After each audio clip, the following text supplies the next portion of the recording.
મારી બેબી માટે મેં અહીંયાથી જ એપ્લાય કરાવ્યું. Very good. અને અહીંથી જ ગઈ હતી તો ઓહો, વેરી ગુડ.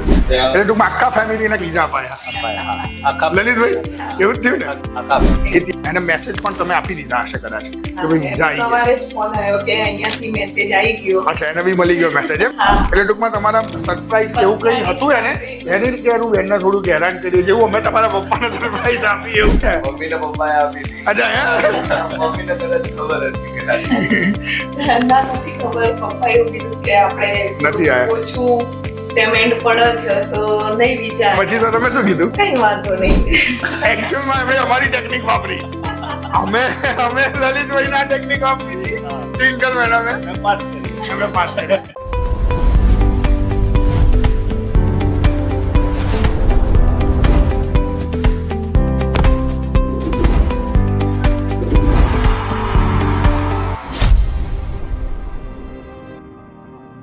हेलो दोस्तों, मैं निश्चित कुमार पटेल एक दफा फिर हम आपके साथ जुड़े एक और हमारे यूके जाने वाले कस्टमर्स को लेके। ललित भाई ईश्वर भाई पटेल ये उनकी फैमिली है, जिनमें ललित भाई की वाइफ हिना बहन है और उनका सन हैनिल है और भी एक डॉटर है उनकी, लेकिन वो लंदन में है।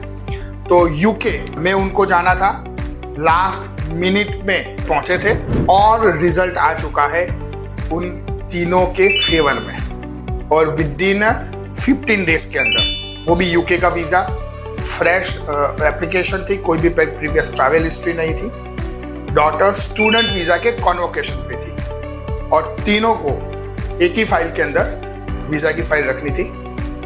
ललित भाई खुद ही अपने जाहिर जीवन के अंदर प्रैक्टिकल में काम कर रहे हैं, तो उनको सारा एक्सपीरियंस है। उनकी वाइफ जॉब कर रही है गवर्नमेंट में और बच्चा पढ़ रहा है, तो एक्सपीरियंस फैमिली है, सब डॉक्यूमेंटेशंस बढ़िया थे उनके है। लेकिन दिक्कत भी थी क्योंकि डॉक्यूमेंट कुछ ज़्यादा मांगे जा रहे थे। वो चीज़ भी क्या है, आगे का पूरा वीडियो रहेगा हमारी लोकल लैंग्वेज गुजराती के अंदर। ललित भाई और फैमिली में बताना चाहूँ तो कलोल एरिया से बिलोंग करते हैं। तो ललित भाई કેમ છો? બસ મજામાં. લલિત ભાઈ તકરીબન આપણે 1 મહિનો બી નહીં થયો કોઈ પહોંચે है ना, અને ચાર્જ ચૂકવે ને 1 મહિનાની અંદર ફાઇલ મૂકવાથી લઈ વિઝા સુધીનું કામ કરી આપો. તો લલિતભાઈ તમે થોડો તમારો પરિચય આપો, તમે ક્યાં રહો છો, કામકાજમાં શું કરો છો, કેવી રીતે પહોંચ્યા? અમે મહેસાણા રહીએ છીએ. અમારો બિઝનેસ કન્સ્ટ્રક્શન વ્યવસાય છે. ઓકે. એલપી બિલ્ડકોન કરીને અમારી કંપની વેરી છે. ગુડ. અને મહેસાણામાં જ છે? રહીએ છીએ મહેસાણા. અચ્છા, ઓકે. કામ મધ્યપ્રદેશમાં ચાલે છે, અચ્છા. ગુજરાતમાં બી છે. ઓકે. હવે બેબીને મળવા માટે જવું હતું એટલે તમારા ત્યાં આવ્યા અને સપોર્ટ લીધો તમારો. પછી ટ્વિંકલબેન ને વાત થઈ એટલે એમને વધારે ડોક્યુમેન્ટ મંગાવ્યા. અમે બેંકોમાંથી ફરી બધા અમારા જે ડોક્યુમેન્ટ હતા એ બધા લાવ્યા અને ફટાફટ આપ્યા અને એમને ફટાફટ મૂકી દીધા વિઝા અને અમને વિઝા આવી ગયા એટલે અમને આનંદ થઈ ગયો વધારે. Very good. અને છેલ્લા 3 વર્ષથી જોડાયેલો છું. અચ્છા, કેવી રીતે? મારી બેબી માટે મેં અહીંયાથી જ એપ્લાય વેરી કરાવ્યું ગુડ. અને અહીંથી જ ગઈ હતી તો ઓહો, વેરી ગુડ. એટલે એ મને એ બી નથી ખબર, કારણ કે અમે લોકો કામમાં જ એટલા ધૂની હોઈએ છીએ કે we have to try to focus on each and every customer as a fresh, as a new start, અને એ પ્રોસેસમાં અમે કરીએ છીએ. હા, પછી એનું થઈ ગયું એટલે પછી અમે વિચાર્યું 18 વર્ષ થાય એનું કન્વોકેશનમાં જવા માટે. બહુ જ મસ્ત. એટલે ટૂંકમાં આખા ફેમિલીને વિઝા અપાયા. આખા લલિતભાઈ એવું જ થયું ને? આખા કે ત્યાં સ્ટડી વગેરેમાં મસ્ત છે, સેટ છે અત્યારે હા, ત્યાં? set છે. કોઈ તકલીફ કે એવું કશું કોઈ છે? તકલીફ નથી. એની મમ્મી જોડે વાત કરીશું, એ બોલી રહ્યા છે, આપણે પૂછીએ અમને પણ. તો તમારે દીકરી જોડે વાત થતી હશે હિનાબેન, રાઈટ? એને મેસેજ પણ તમે આપી દીધા હશે કદાચ કે ભાઈ વિઝા આવી ગયા. સવારે જ ફોન આવ્યો કે અહીંયાથી મેસેજ આવી ગયો. અચ્છા, એને બી મળી ગયો મેસેજ એમ? એટલે ટૂંકમાં તમારા સરપ્રાઈઝ એવું કંઈ હતું એને એની રીતે એનું બેનને થોડું હેરાન કરીએ જેવું અમે તમારા પપ્પાને સરપ્રાઈઝ આપી એવું કે હે ને? મમ્મીને પપ્પાએ આપી હતી. અચ્છા હે? મમ્મીને કદાચ ખબર હતી કદાચ. ના નથી ખબર. પપ્પા એવું કીધું કે આપણે નથી આયા. ઓછું પેમેન્ટ પડે છે તો નહીં વિચાર. પછી તો તમે શું કીધું? કઈ વાંધો નહીં. એકચ્યુઅલમાં અમે અમારી ટેકનિક વાપરી. અમે લલિતભાઈના ટેકનિક વાપરી હતી. ટ્વિંકલ મેડમે પાસ કરી. અમે પાસ કર્યા. પણ અમને બહુ ખરેખર અમને ખુશી છે કે અમે જે 2.5 વર્ષ પહેલા જે ક્વોલિટી સાથે કામ કરતા હતા સાહેબ, હા, એટલી જ ક્વોલિટી સાથે અત્યારે કરીએ છીએ. અને જ્યારે તમારી વાત કરી છે પોતે, હા તમે ટીચર ગવર્મેન્ટ માધ્યમિક સ્કૂલમાં એક ગવર્મેન્ટ ઓફિસર તરીકે કામ કરે છે, ટીચરમાં.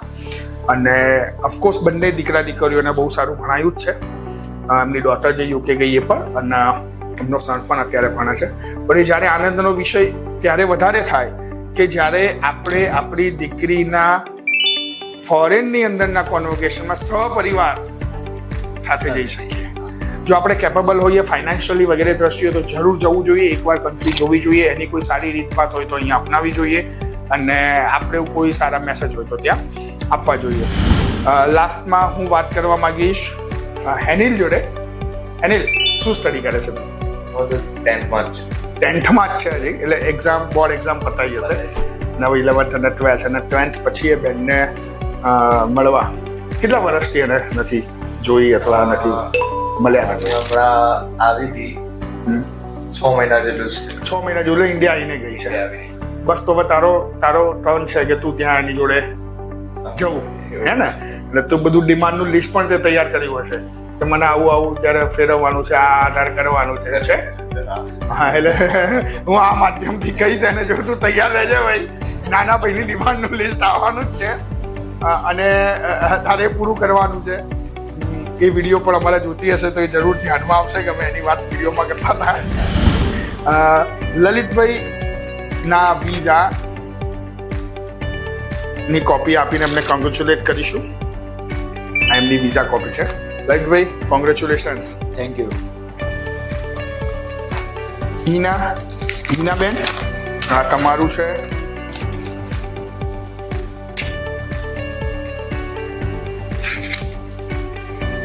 યસ, હિનાબેનના પણ 6 મંથના મલ્ટિપલ વિઝા છે. કોંગ્રેચ્યુલેશન્સ હિનાબેન. જાઓ, અમારી સ્ટુડન્ટ્સને મળો અને એની જોડે કોન્વોકેશન્સમાં હાજરી જરૂર આપજો. અને હેનિલ, યસ, એના પણ 6 मंथ मल्टीपल वीजा. हैनिल, कॉन्ग्रेचुलेशंस. ऐसे ही और हमारे क्लाइंट्स, पेरेंट्स और स्टूडेंट की जर्नी, शायद मैं बोलूंगा तो अपने पूरे फैमिली की जर्नी आपके साथ शेयर करता रहेगा. इस चैनल को जरूर सब्सक्राइब कीजिए, लाइक कीजिए और फॉरवर्ड कीजिए. Thank you very much for watching. Thank you.